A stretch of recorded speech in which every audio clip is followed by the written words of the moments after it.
Hello. So this is a 1993 Cadillac Allante.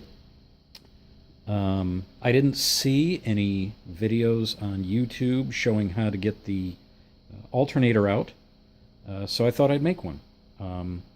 So we'll just go through what I did. Now mine is already out. It's right here. There are 4 bolts holding this in. There's one here. That's an easy one to get to. This one, however, is difficult to get to. That is towards the back. And this is the post for the battery.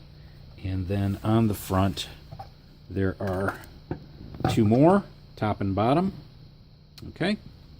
So now there are a lot of videos showing you how to work on Northstars.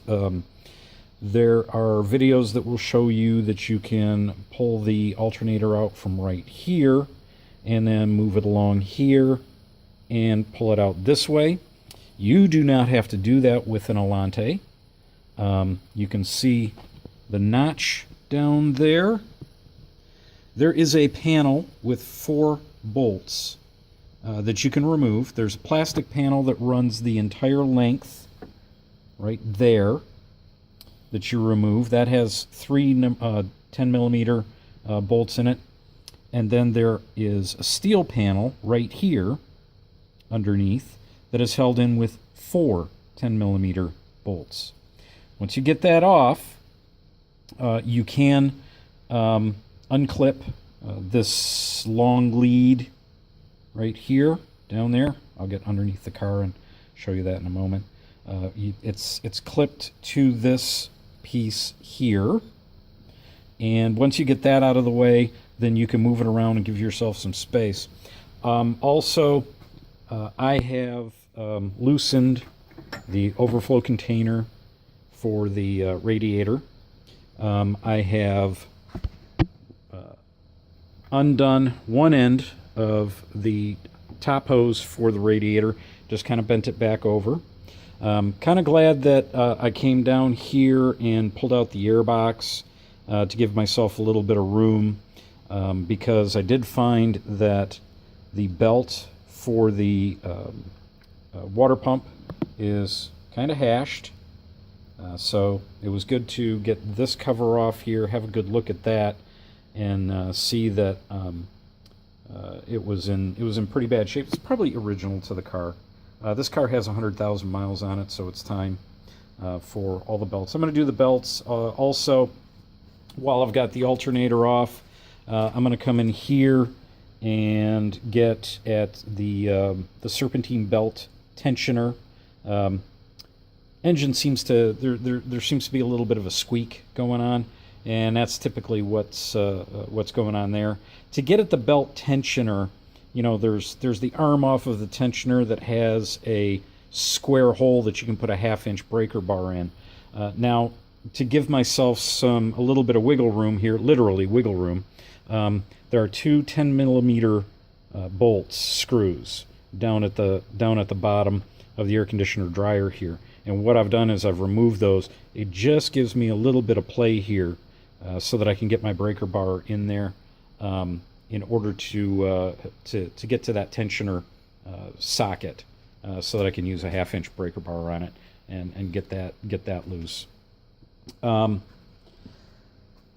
The fans came out fairly easily. There's screws here and here and here and here. There's 2 fans. I took them both out. In order to get this one out, I had to move it this way slightly, and so I took loose this transmission cooler line just for a second to give myself a little bit of wiggle room in order to get that fan out. You may not have to do that, but I was glad I did it. Also, you know, the air box was in this area here, and of course I've removed that. It's sitting up there. There's also a plastic panel that goes over the top here that needs to be removed. That's just held in with one plastic button right in the middle, and then a couple of clips you can see. So you just pull that up, get the plastic button out of there, and it'll come out. Impact sensor, I have not unplugged it. I've simply unscrewed it. There's 4 10 millimeters that hold that in, and I've simply picked it up and out of the way, just giving myself some more elbow room down in here. There is a dog bone here, or what they call a torque mount. I've completely removed that. Mine are hashed, both of them on both sides, and so those have to be replaced. So I've got those out of the way. That'll give you a lot of room to get at that alternator. I've removed it at this end. Again, this one was hashed too. I mean, the rubber was literally falling out of the dog bone. As a matter of fact, I can show you that real quick here. So, literally has fallen out in pieces. Like I said, car's got 100,000 miles on it. Got our money's worth out of these if they're original to the car, right? Okay.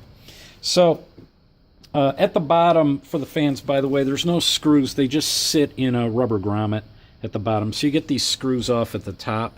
They're 10 millimeter. And it'll just pop up, and you can kind of wiggle it out of there. Both of them are set up the same way for that. All right, so underneath the car, if we come down here real quick, you can see this panel is right there, and it is held in with 4 10 millimeter screws. There's 1, 2, and then 3, and then there's one over here. So 1, 2, 3, 4. So that comes out. It doesn't look like it, but that gives you enough room, especially if you move this electrical lead, right? See, there's the plug for one of your fans right there. And these clips go right in those holes. So you just take some needle nose pliers and pull it out, and then you can put it right back when you're done. Get that up out of the way, and then it's fairly simple. It's fairly easy to come up here and finagle your alternator out right down through this panel. I am told that if you have problems with your alternator, you're going to want to check the pigtail, unwrap these wires. There will be a zip strip holding the pigtail here to one of the posts that's on the alternator. So clip that before you take it out, and then strip this, pull this back up to a foot or as much as you can, just to make sure that the wires for your pigtail are not there isn't a problem there. Especially if you have a problem with your battery draining, or you keep going through alternators. I understand that's a problem with that.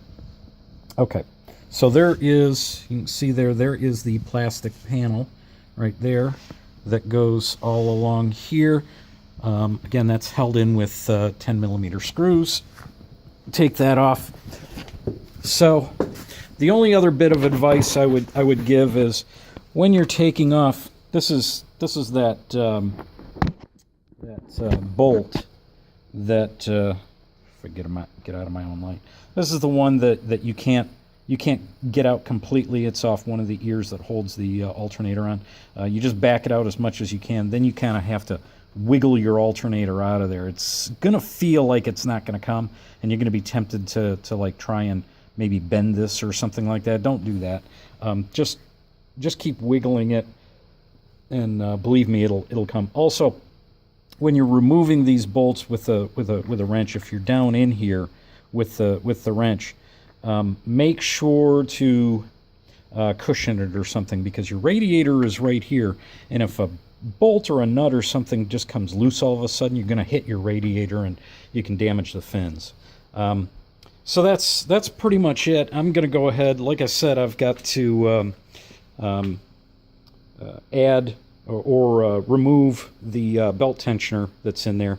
and put another one of those in there. There is, by the way, there's a kit on everybody's favorite auto parts website, Rock Auto, that you can buy that will come with the tensioner and a new belt and new idler pulleys already on there.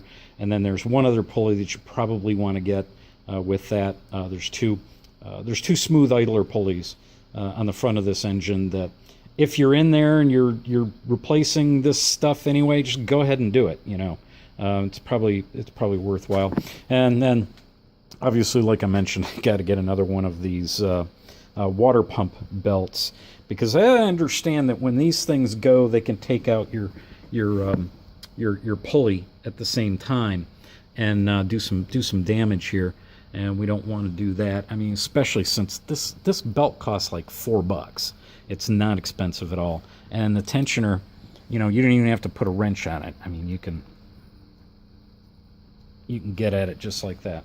So I hope this helps people. I hope you know, the whole, what do they sell, 4,000 of these cars? So this video will not probably get a lot of views, because there's not a lot of 93 Allantes out there. They didn't build a whole heck of a lot of them, but if it helps one person, I guess it was worth it.